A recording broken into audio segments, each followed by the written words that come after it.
Christ 3. Jesus did not come to destroy the law, that is, God's law. He came to fulfill it, that is, to develop it, to give it its true meaning, and to adapt it to the degree of humankind's advancement. That is why that in this law may be found the principle of duty to God and one's neighbor, which comprises the basis of his doctrine. On the contrary, as for the laws of Moses per southeast, Jesus modified them profoundly either in form or in substance. He constantly combated the abuse of outward practices and erroneous interpretations, and he could not make them undergo a more radical reform than that of reducing them to these words: love God above all things and your neighbor as yourself, and in stating, this is the whole of the law and the prophets. By these words, heaven and earth shall not pass away before everything is fulfilled up to one single iota.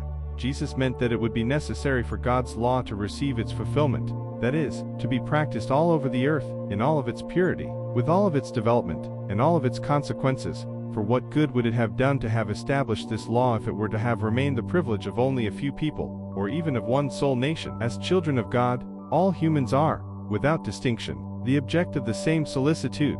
4. Jesus' role, however, was not simply that of a moralistic lawgiver, with no other authority than his own word. He came to fulfill the prophecies that had announced his coming. His authority derived from the exceptional nature of his spirit and his divine mission. He came to teach humans that true life is to be found not on the earth, but in the kingdom of heaven, to teach them the way that leads there, the means of reconciling themselves to God, and to forewarn them regarding the progress of future things, for the fulfillment of human destiny. Nonetheless, he did not say everything, and on many points he limited himself to sowing the seed of truths that he himself declared could not yet be comprehended. He spoke of all things, but in terms explicit in varying degrees. In order to understand the hidden meaning of certain words, it would be necessary for new ideas and knowledge to come to provide humans the key, and such ideas could not come before the human mind had acquired a certain degree of maturity. Science would have to contribute strongly toward the emergence and development of these ideas.